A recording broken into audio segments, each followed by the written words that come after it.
దివ్యవాణి గారు, మనం మాట్లాడుకుంటూ ఒక కప్పు కాఫీ టీ తాగుదామా? చాలా బాగుంటుంది. Thank you. నమస్తే అమ్మా, బాగున్నారా? సుగుణమ్మా, అవునా, నేను కూడా అడిగాను. అవును, గుడ్ గుడ్ గుడ్. ఎస్, తాగుతూ మాట్లాడేసేద్దామా?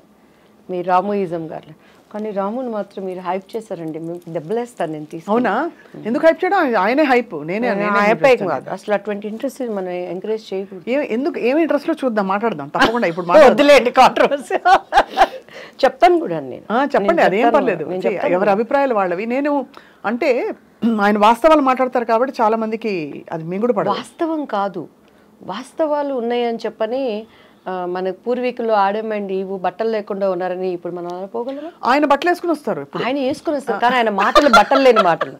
బట్టలు లేని మాట్లాడతారా? తప్పకుండా అది మాట్లాడదాం ఇప్పుడైతే. సో ఇప్పుడు కంటిన్యూ నాన్న, రోల్ అయిపోతుంది, మనం అన్ని దొరికిపోయాము. సో దివ్యవాణి గారు, ఇప్పుడు బాగా చక్కగా మా సుగుణ మంచి షుగర్ వేసి పట్టుకొచ్చింది. మీరేమన్నా అలాంటి రెస్ట్రిక్షన్స్ ఫాలో అవుతారా? సుగుణమ్మ, నీకు happy Christmas, happy new year. Thank you. Sugunamma కూతురు వాణి, నీకు కూడా ఐ లవ్ యూ. అబ్బో, ఇంకా అయిపోయింది, మురిసి పొంగిపోతారు. అవునా? Beautiful tea and coffee. వాళ్ళు లేకుండా మనం లేవండి, వాళ్ళ ప్రేమే మనకి ఆదరణ. అంతే కదా. రాజేంద్ర ప్రసాద్ గారి మీ కాంబినేషన్ చాలా హిట్ కాంబినేషన్ ఆ రోజుల్లో. సో ఆయన పాత్ర మీ కెరియర్లో ఎలా ఉండేది? అంటే ఆయన ఒక సీనియర్ యాక్టరు, యాజ్ ఎ ఆర్టిస్ట్గా ఆయన నేను ఎప్పుడు కూడా, నేనేంట్లేండి చాలామంది, నేను ఎప్పుడు యాజ్ ఎ ఆర్టిస్ట్గా ఆయన ఏమంటానంటే ఆయన ఒక మండుతున్న కట్టె. మండుతున్న కట్టెలోకి మనం సంక్రాంతి భోగి పండుగలప్పుడు చూస్తాం, పచ్చి కట్టెలు తీసుకొచ్చి అందులో వేస్తే అవి కూడా మండుతాయి. అవును. యాక్టింగ్ రాని వాడిని కూడా ఆయన పక్కన నిలబెడితే యాక్టింగ్ వస్తుంది. అంతేనా? అండ్ ఇంకొకటి ఆయనలో గ్రేట్నెస్ ఏంటంటే ప్రతి దాంట్లో హీ విల్ ఇన్వాల్వ్డ్. అవతలోడు తిట్టుకున్నా పర్వాలేదు, అవతలోడు నసిగినా పర్వాలేదు, డైరెక్టర్ ఏమనుకున్నా పర్వాలేదు, కో ఆర్టిస్టులు ఏమనుకున్నా పర్వాలేదు, కానీ అన్నీ తానైపోతాడు. ఈ సెట్ కానీ నా క్యారెక్టర్ చేయించడం కానీ, అంటే తను ఏంటంటే అంతా బాగుంటేనే కదా సినిమా సక్సెస్ అనే స్వభావం ఉన్న వ్యక్తి. అండ్ మంచి మన భారతదేశం కానీ మన ఇండియా కానీ ఎక్కడున్నా కూడా నవ్వుల రాజేంద్రుడు అంటే ఆయనకు కడుపులో లైఫ్లో ఎంత దుఃఖం ఉన్నా కూడా అండ్ ఆయన యాజ్ ఆర్టిస్ట్గా నేను చాలా అప్రిషియేట్ చేస్తాను. మొన్న పాపం వాళ్ళ ఇంట్లో విషాదం. ఎస్ అండి, ఎస్. చాలా అసలు నేనైతే ఆ స్థితిలో కూడాను అందరూ ఏడుస్తున్నారు, శోకాలు పెడుతున్నారు, కానీ ఒక్క కూతురు ఆయన గుండెల్లో ఎంత భారం ఉంటుంది. మహానటిలో చేసింది ఆ పాప. ఇంకొకటి ఏంటంటే లక్కీ, మా బాబు పేరు కిరణ్ కాంత్. సో పెళ్లి పుస్తకంలో నేను ఆయన్ని కేకే అంటాను. సో కేకే అలానే నన్ను అమ్ముకుటి ఆ మూవీలో, మా పాపని తెలియకుండా మేము అమ్ముకుటి అని పిలుస్తాము. అండ్ ఇప్పుడు మహానటిలో ఆ పాప చేసింది కదా చిన్న సావిత్రి, నాకు కూతురుగా చేసింది. అవును, అది తనకి ఫస్ట్ మూవీ. అది ఎన్ని కలిసి వచ్చే చూడండి, ఎలా అంటే ఒక థ్రెడ్ ఉన్నట్టుంది ఆల్మోస్ట్. పెళ్లి పుస్తకం అవకాశం మీకు దివ్యవాణి గారు ఎలా వచ్చింది మీకు? అది ఇట్స్ అఫ్ కోర్స్ నాకు చాలా ఇష్టమైన సినిమా, బికాస్ మా సొంత ఫ్యామిలీ మెంబర్స్ తీసిన వెంకటరమణ గారు. ఇప్పటికీ స్వప్న గారు, చాలామంది నాతో, నా ముందు ఆర్టిస్టులు, నా తర్వాత ఆర్టిస్టులు, నాతో ఆర్టిస్టులు మీరేం సినిమాలు చేశారంటే పేర్లు చెప్పుకోవాలి, తడుముకోవాలి. ఆ హీరోలతో ఎంతో స్ట్రగుల్ అయ్యి ఏమేమో పణంగా పెట్టి వాళ్ళు పెద్ద పెద్ద హీరోలతో చేశారు. కానీ దేవుడి దయ, బాపు రమణ గారు, దివ్యవాణి అంటే పెళ్లి పుస్తకం అంటే దివ్యవాణి, ఆ తర్వాత రాజేంద్ర ప్రసాద్ గారు అంటారు. అవునవును, ఎందుకంటే నేను కొత్త అలా చేయటానికి. అండ్ అది అసలు నేనైతే సినిమా ఇండస్ట్రీలో అలసిపోయి, నేను సినిమా ఇండస్ట్రీకి సెట్గానేమో నిజంగా వెళ్ళిపోయి పెళ్లి చేసేసుకొని అంటలు తోక్కుంటాను, ఏదో ఒకటి చేసుకుంటా ఉండొచ్చు. మా బాగుండేవాడు, మా అత్తయ్య గారు అబ్బాయి, నేను పెళ్లి చేసేసుకుంటా, నన్ను పంపించేయండి అన్న టైంలో బాపు గారి దగ్గర నుంచి కాల్ వచ్చింది. ఇట్లా బాపు గారు చూస్తారంటే ఈయన కూడా అంతే, అందరూ డైరెక్టర్ లాగానే ఉంటారు, వేవేవో మాట్లాడతారు, నేను అలా ఉండను అంటాను.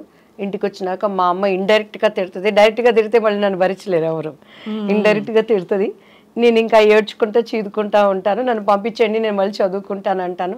ఇది కూడా అంతేలే అని చెప్పని తలకు బాగా నూనె పెట్టుకున్నాను. అప్పుడు చీర కట్టాలంటే మమ్మీనే కట్టేవాళ్ళు, నాకు అంత కట్టుకోవటం రాదనమాట.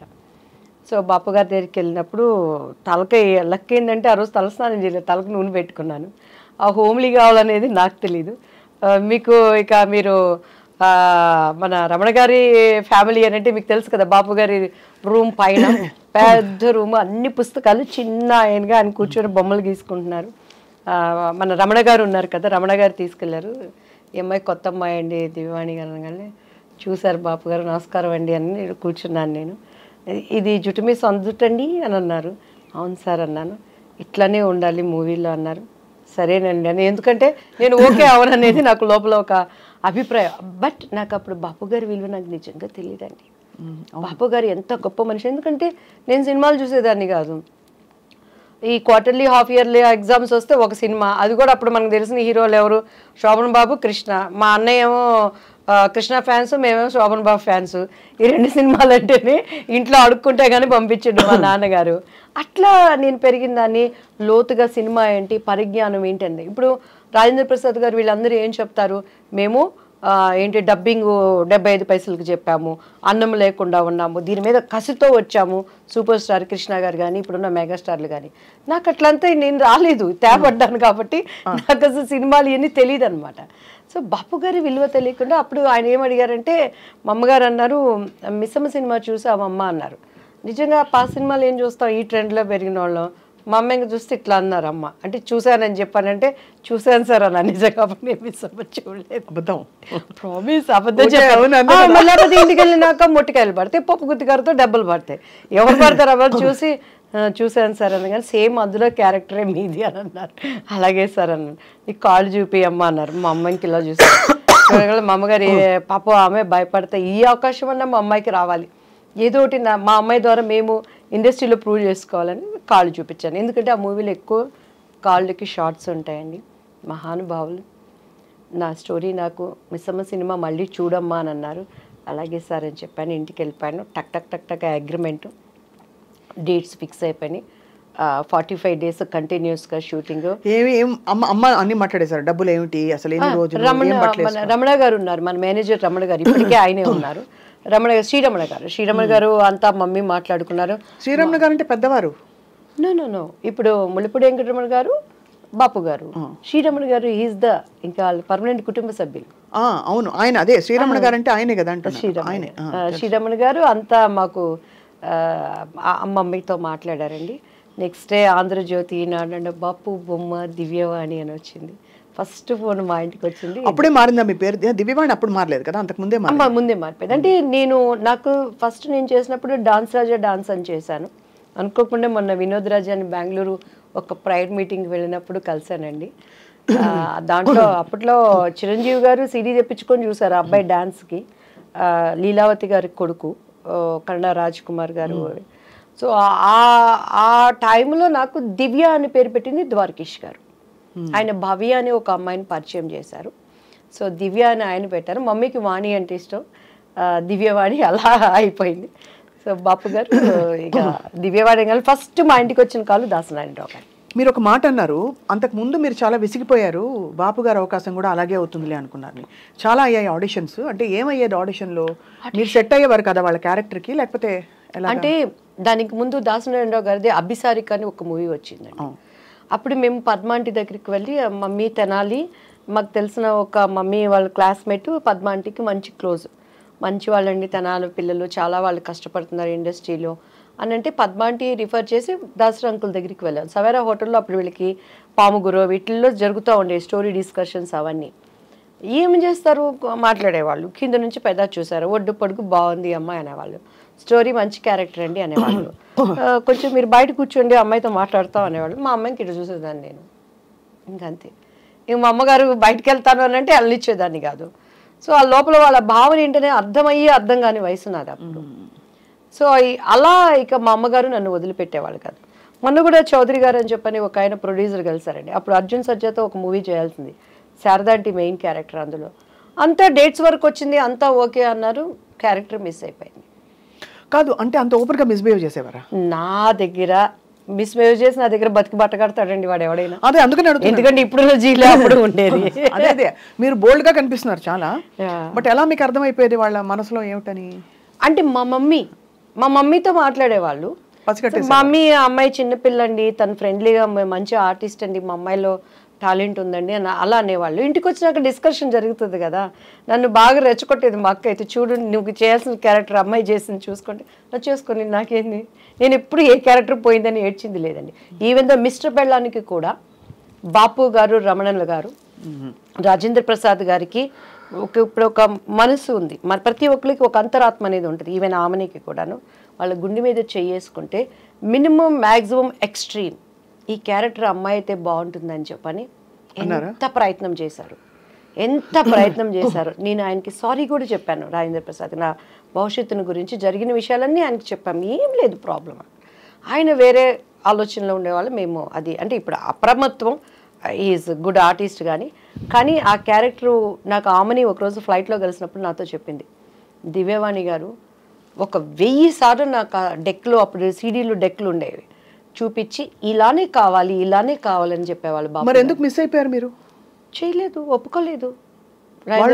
రాజేంద్ర ప్రసాద్ గారు అండ్ ఆయన ప్రొడ్యూసర్ ఆయన చేత పార్థసారథి గారు సంథింగ్ ఏదో పేరు ఉన్నాడు. సో అలా but film industry is very tough place కదా దివ్యవాణి గారు. టఫ్ ప్లేస్ లేనిది ఏదో చెప్పండి స్వప్న గారు. అలా కాదు, రిలేటివ్లీ నేను మీరు అనేది రైటే, అన్ని ప్లేసెస్ లో టఫ్ ప్లేసే. పనమ్మాయి మన ఇంటికి వచ్చి ఒక పనమ్మాయి పని చేస్తుంది.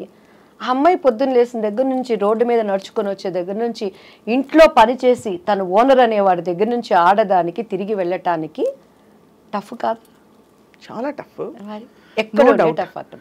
కానీ ఇక్కడ ఎంత మొహమాటంగా అందంగా ఉంటుందంటే మీరు చెప్తున్న సన్నివేశాలు ఆలోచిస్తే, ఇప్పుడు అమ్మగారు ఎంత అర్థం చేసుకుని మిమ్మల్ని తప్పించుకుని కాపాడుకుని జాగ్రత్తగా నెట్టుకొచ్చారు. మీరు చెప్పారు, అదే చెప్తున్నాను, అలా చేయలేని పరిస్థితులు చాలా మందిని చూసాను. నాకు ఆర్టిస్టుల్ని చెప్పడం ఎందుకులే గానీ అన్నల దగ్గర అంటే కొంతమందికి అది తప్పు అనిపించకపోవచ్చు, అది వాళ్ళ చాయిస్. నేను తప్పని నేను ఎప్పుడు అంటలేదు. నవేడేస్ ఇప్పుడు కూడా నేను అంటున్నాను, నవేడేస్ అవనేది ఫ్యాషన్ అయిపోయింది, కామన్ అయిపోయింది, అది ఎంజాయ్మెంట్ అయిపోయింది. నేను తప్పని ఇప్పటికీ నేను చెప్పట్లేదు. 2 చేతులు కలిస్తేనే చెప్పట్లు, చేతులు కలవనప్పుడు ఈ చేయి కాబట్టి, కాకపోతే మనం అనుకున్న విధంగా హైప్ అవ్వలేవు చెప్పని. దేవుడు అనేవాడు ఒకటి ఉంటాడు, న్యాయం అనేది ఒకటి ఉంటుంది. మన అంతరంలో ఒక ఆలోచన పుట్టక ముందే ఈ నోస్ వాట్ ఈజ్ మనం ఆలోచిస్తున్నాం అనేది, దానిని నిలబెట్టేవాడు ఆయన. సో అది నన్ను ఇంతవరకు నిలబెట్టింది. ఎంతమంది ఉన్న తెలుగు చరిత్ర ఉన్నంత వరకు నా శత్రువు అయినా నా మిత్రువు అయినా ఆ పని అనేది ఉండాల్సిందే.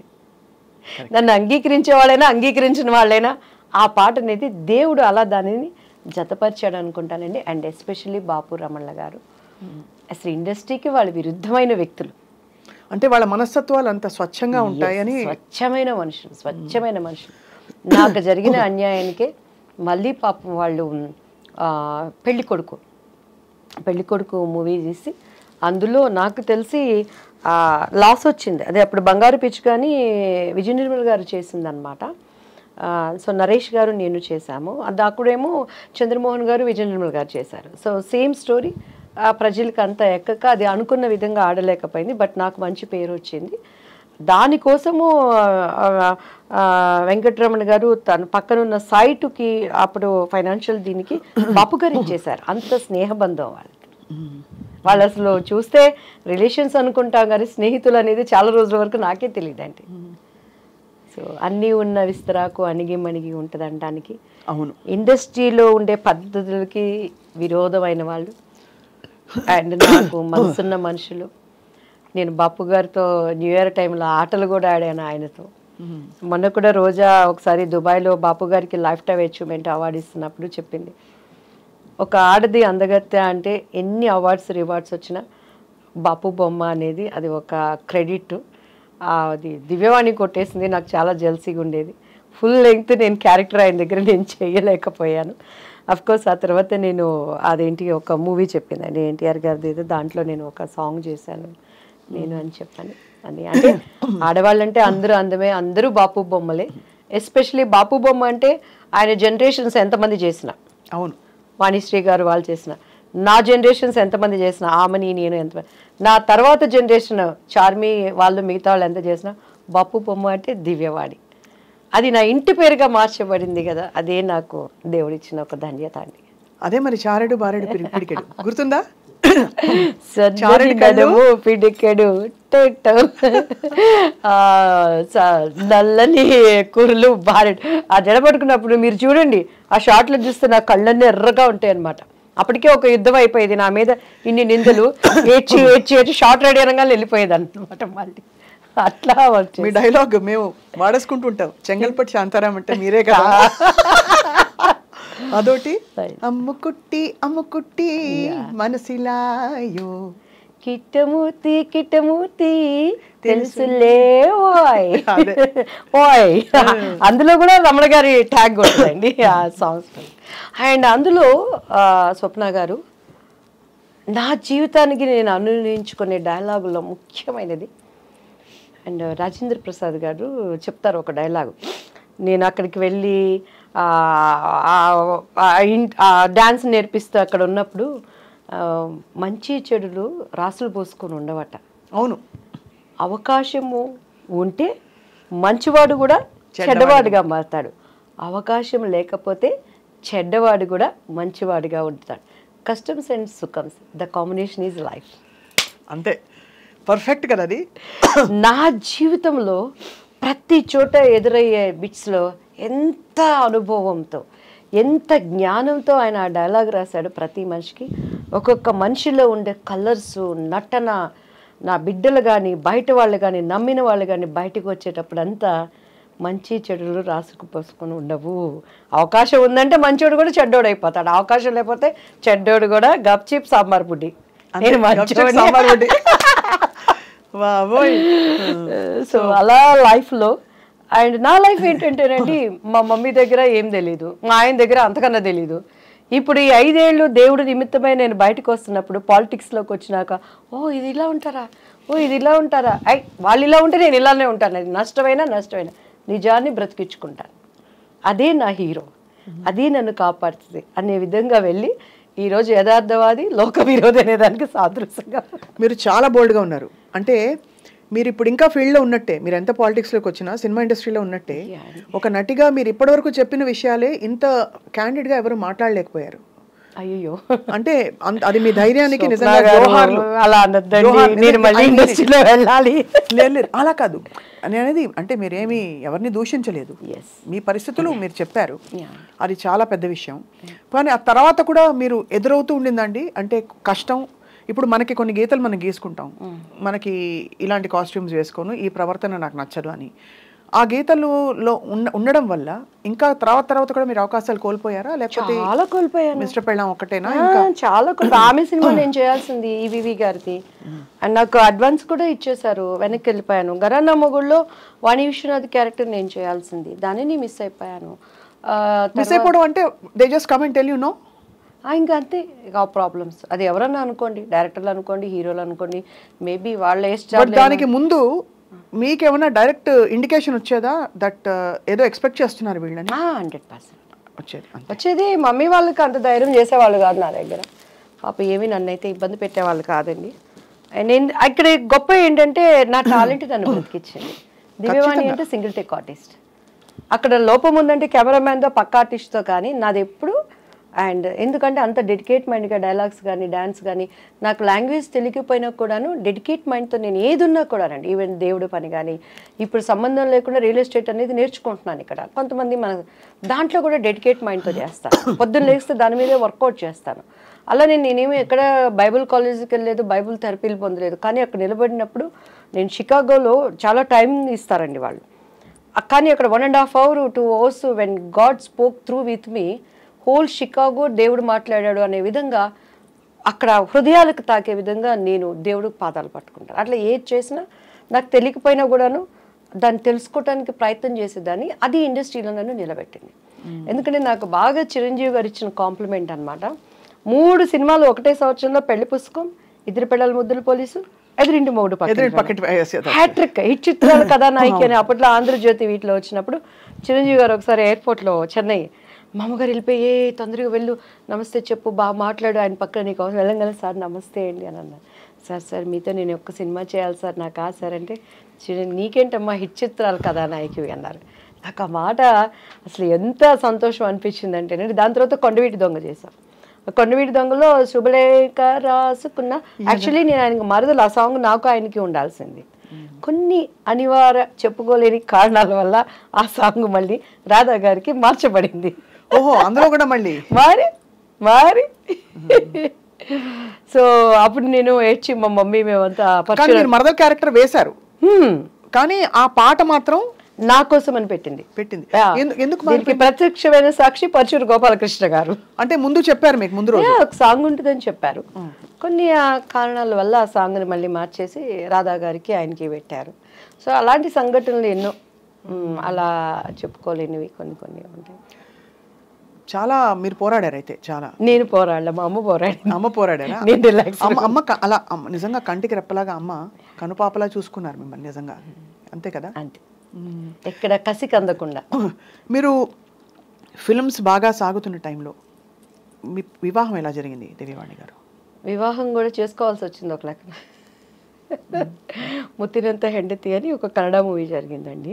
మాలశ్రీ సాయి కుమార్ నేను ఆయన చూడటం ఇష్టపడటం అండ్ మా వాళ్ళతో మాట్లాడటం అండ్ కొన్ని ఇంట్లో వాళ్ళకి ఇష్టపడలేదు, ఎందుకంటే చాలా భవిష్యత్తు ఉంది కదా నా మీద. మంచి అంటే అందరూ మంచి పీక్ లో ఉన్న మీరు. నాకు 22 yearsకే మా బాబు పుట్టేశాడు. But did you feel you made a wrong choice అప్పుడు?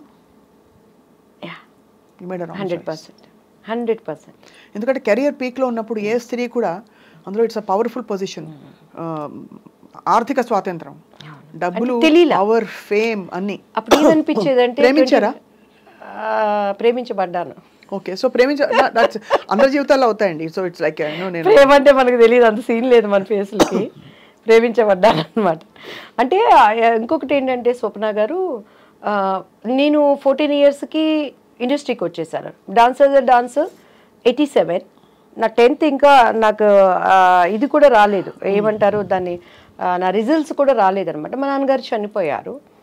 సో ఆ సినిమా హిట్ అయిపోయింది. ఒక 6 months ఏదో నా మీద వర్కౌట్ చేశారు మమ్మీ వాళ్ళు క్యారెక్టర్స్ కోసం. నా ఆల్బమ్ రావటం అప్పట్లో ఎస్పి వెంకన్న బాబు గారికి చేతుల్లోకి వెళ్ళింది. ఆయన డేట్స్ చూస్తానికి తీసుకునే టైంలో టక్టక్క సినిమాలు రావటం, రామారావు గారు, పసుపులేటి రామారావు గారు డేట్స్ చూసేవాళ్ళు, ఉమా అంకుల్ చూసుకునేవాళ్ళు. కొన్ని దానిగా వచ్చాయి.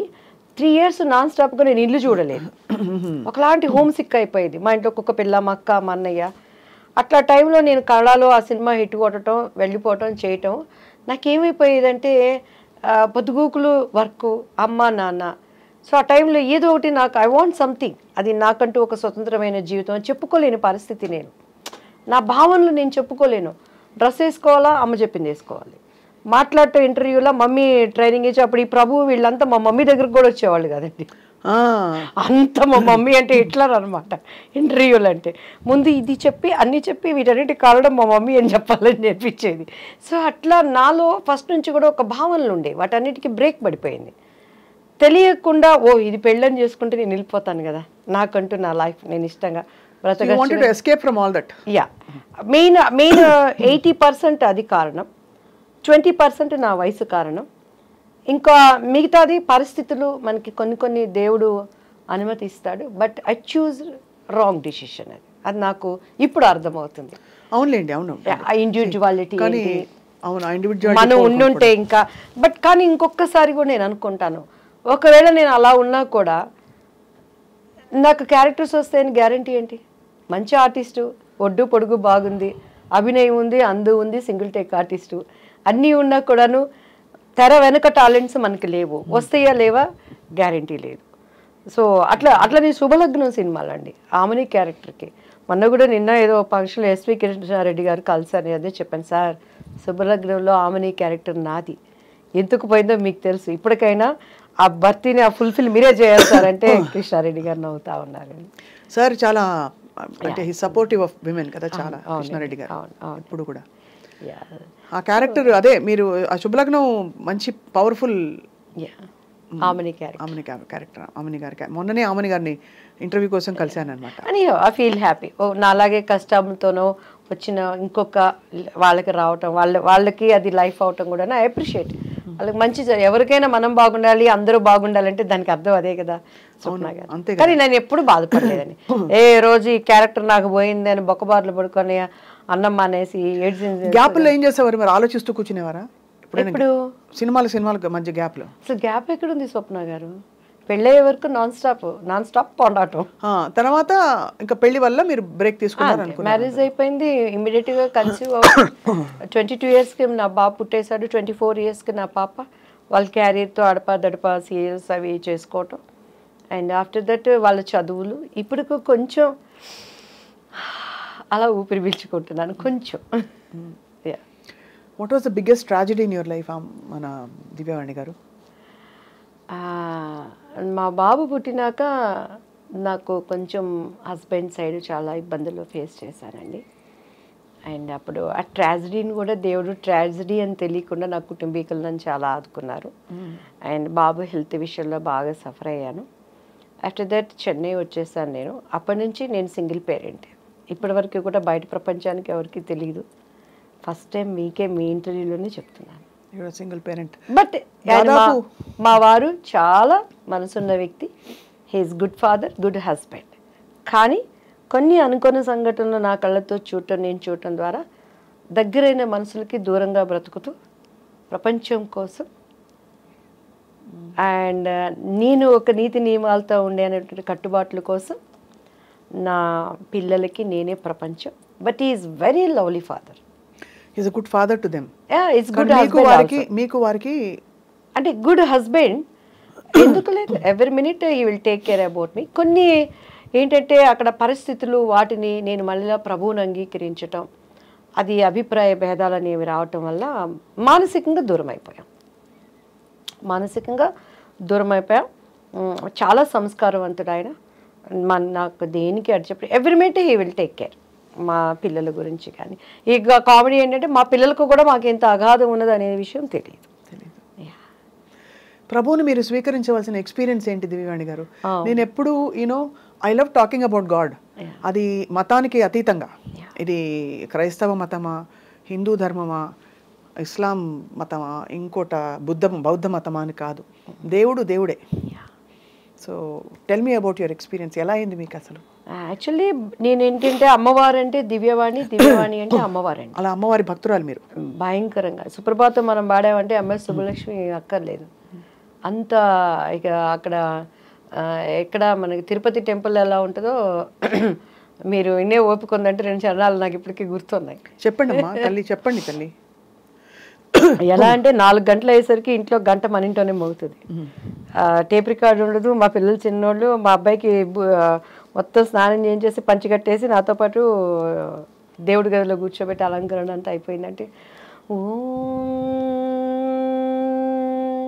కౌసల్యా సుప్రజా రామ పూర్వా సంధ్యా ప్రవర్తతే ఉత్తిష్ట నరశార్దూల కర్తవ్యం దైవమాన్నికం ఉత్తిష్టో ఉత్తిష్ట గోవింద ఉత్తిష్ట గరుడధ్వజా ఉత్తిష్ట కమలాకాంత త్రైలోక్యం మంగళం కురు మాతః సమస్త జగతాం మధుకైటభారే వక్షో విహారిణి మనోహర దివ్యమూర్తే శ్రీస్వామి నిశ్చిత జనప్రియదానశీలే శ్రీవేంకటేశ దయతే తవ సుప్రభాతం తవ సుప్రభాతమరవిందలోచనే భవతు ప్రసన్నముఖచంద్రమండలే విధిశేంకరేంద్ర వనితాభిరర్చితే వృషశైలనాద దయతే దయానిదే కమలాకుచూచుక కుంకుమతో నియతారుణితాతుల నీలతనో కమలాయతలోచన లోకపతే విజయీ భవ వెంకట శైలపతే సచతుర్ముఖ షణ్ముఖ పంచముఖ ప్రముఖాఖిల దైవతమౌళిమణే శరణాగత వత్సల సారనిదే పరిపాలయ మాం వృషశైలపతే.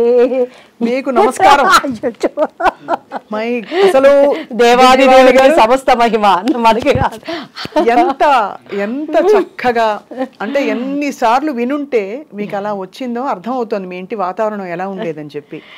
మరి అక్కడి నుంచి అంత భక్తి ఒక్కటే కదా దివ్యవాణి గారు, మీరు పద్ధతి మార్చుకోవాల్సిన అవసరం, ఆ అనుభవం ఏమిటి? పద్ధతి మార్చుకోలేదు, మార్గం మార్చుకున్నాను ఫస్ట్ ఆఫ్ ఆల్. అండ్ నేనేంటంటేనండి మా పాప కన్సీవ్ అయినప్పుడు 16 సోమవారం వ్రతం చేసేదాన్ని.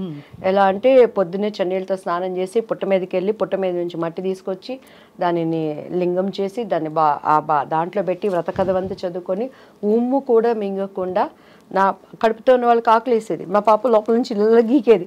అలా కఠినంగా నేల మీద కూర్చొని నేను పూజలో అంతా దీనిగా ఉండేదాన్ని. మా ಆಡಪಡಿಸಲು అయితే ಪೂಜೆ ಅಂತ ಮಾಡಿದ್ರೆ ದಿವ್ಯ ನೋಡ್ಕೊಂಡು ಕಳಿಯಬೇಕು, ಎಷ್ಟು ಚಂದ ಡೆಕೋರೇಟ್ ಮಾಡ್ತಾಳೋ ಪೂಜಾ ರೂಮ್ ಎಲ್ಲ అని మా ఆడపడుచులు అంతా అనమాట.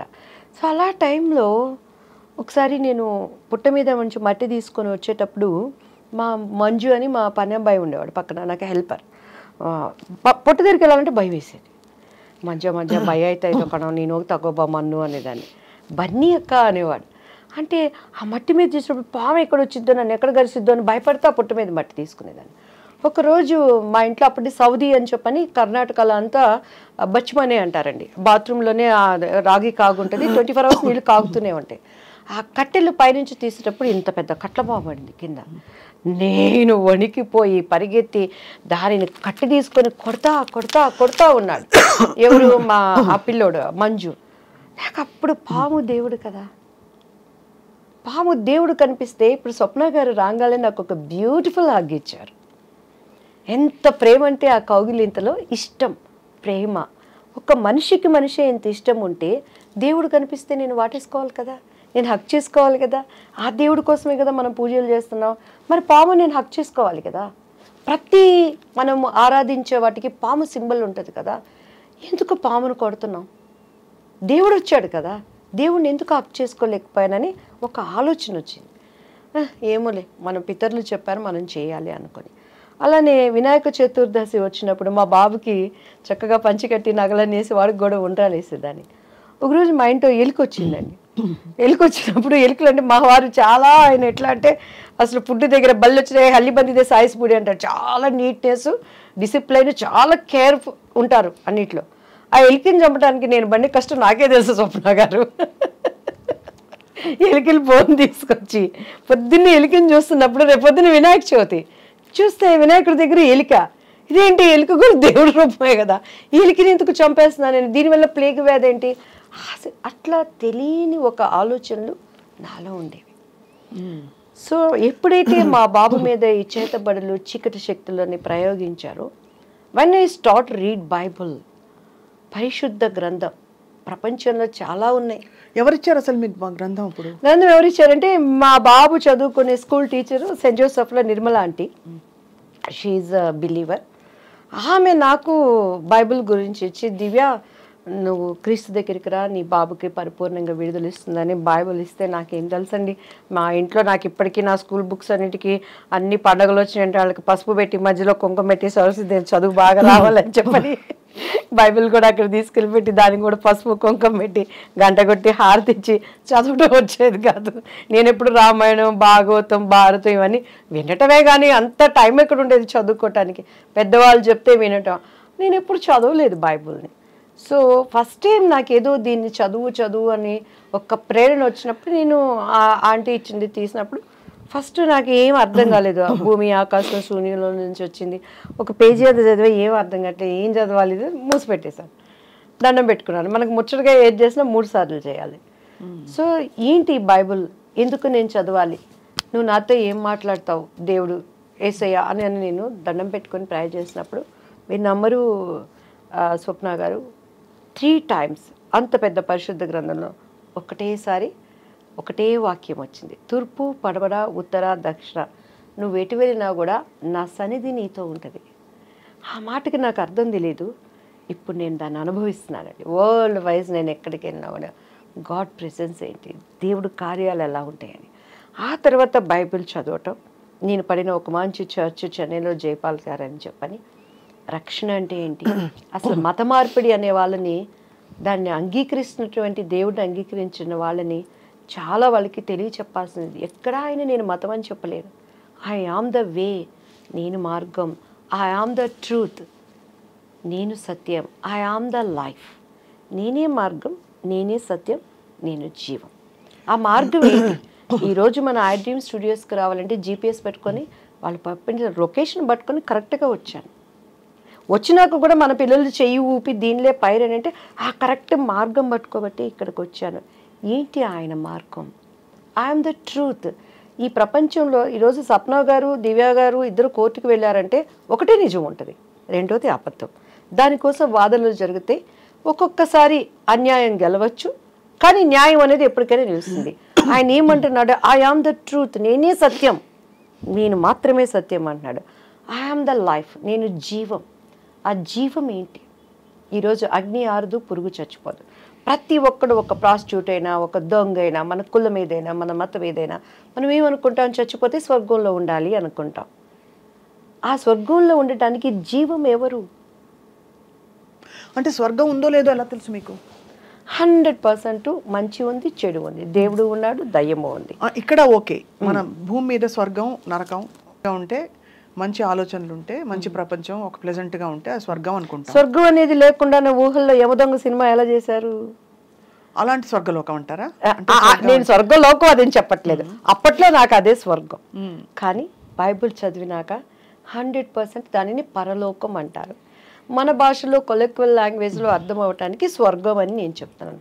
100% ఉంది. అది ఇక్కడ ఉన్నట్టు ఉండదు.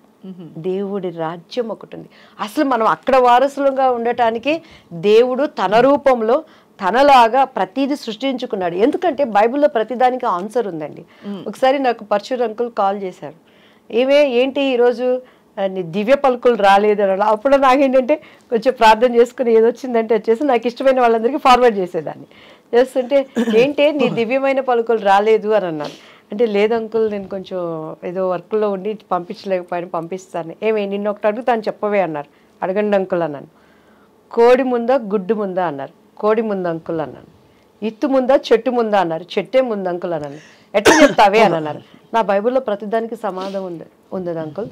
దేవుడు ఆయా ప్రకారము ఫస్ట్ పశు పక్షాదులని నిర్మించాడు అని ఉంది, వృక్షాలని క్రియేట్ చేశాడు అని ఉంది, దానికి ఫలాల్ని వృద్ధి చేశాడు అని ఉంది. అవి తర్వాత ఫలించినవి, అక్కడ విత్తులు వచ్చాయి. సో దాని ఆధారంగా బైబిల్లో ప్రతిదానికి ఆన్సర్ ఉంది అంకుల్ అని. నీకు ఎక్కడి నుంచి వచ్చింది ఈ జ్ఞానం అన్నాడు. జ్ఞానం సిగ్గుపరచడానికి దేవుడు వెర్రివాడిని ఎంచుకుంటాడు అంకుల్, నేను ఎర్రిదాన్ని కాబట్టి నన్ను ఎంచుకున్నాడు. నేను జ్ఞానిని కాదు అంకుల్, నేను ఎర్రిదాన్నే. Still I don't know anything. కానీ దేవుడి దగ్గర కూర్చున్నప్పుడు ఆయన జ్ఞానం ఇస్తాడు. నిజం స్వప్న గారు, నాకు ఇప్పుడు కూడా కార్డు పెట్టి డబ్బులు తీయటం రాదు. ఆయన ఎవరు లైస్. నేను ఎప్పుడైనా చిన్న చిన్న అబద్ధాలు ఏమన్నా ఒకటి ఆడతానంటే, నేను డబ్బులు దాచిపెట్టుకొని మా పిల్లలు ఏదైనా పీడిస్తుంటే మమ్మీ దగ్గర డబ్బులు ఇబ్బంది పెట్టమాకండి అని చెప్తాను. అండ్ ప్లాన్డ్గా ఉంటాను లైఫ్లో. మనం ఎప్పుడు ఇలా అనకూడదు అనే దానికి ఉంటాను, కానీ నేను ఎప్పుడూ అబద్ధాలు చెప్పాను. కాబట్టి టీడీపీలో నేను అంత గట్టిగా మాట్లాడినా. అన్ని ఛానల్స్ కూడాను ఎవరు నాకు కౌంటర్ ఇవ్వలేకపోయారు. ఎందుకంటే బాబుగారు అంటే నాకు ప్రాణం, బాబుగారు అంటే చాలా ఇష్టం. టీడీపీ నుంచి నేను బయటకు వచ్చినాక కూడాను నన్ను అపోజిషన్లో ఉన్నప్పుడు ఆ రోజు జగన్ గారి పార్టీలో ప్రతి ఒక్కళ్ళు సంప్రదించారు. ఇప్పటికైనా రండి, మీలాంటి వాయిస్ కావాలి అన్నప్పుడు నేను ఎందుకు, జగన్ గారు నాకు విరోధి కాదు, యాజ్ ఎ బిలీవర్గా ఆయన నేను చాలా అభిమానిస్తాను. కానీ అక్కడ నేను అమరావతి అప్పుడు ఒక ప్రార్థన చేశానండి. మీరు కావాలంటే ఆ ప్రార్థన మీరు చూడండి. ఇది అమరావతిగా ముద్రించబడాలి దేవా అని చేసిన ప్రార్థన వ్యర్థమైపోతుంది. ఈరోజు నాకు ఇచ్చే ఆపర్చునిటీ పదవులు చూసుకుంటే, దేవా ఈ ప్రార్థనని నేను అబద్ధం చేయకూడదు తండ్రి అని నా పొలిటికల్ భవిష్యత్తును కూడా నేను అప్పుడు మానుకున్నాను. నా దేవుడు ఊహించిన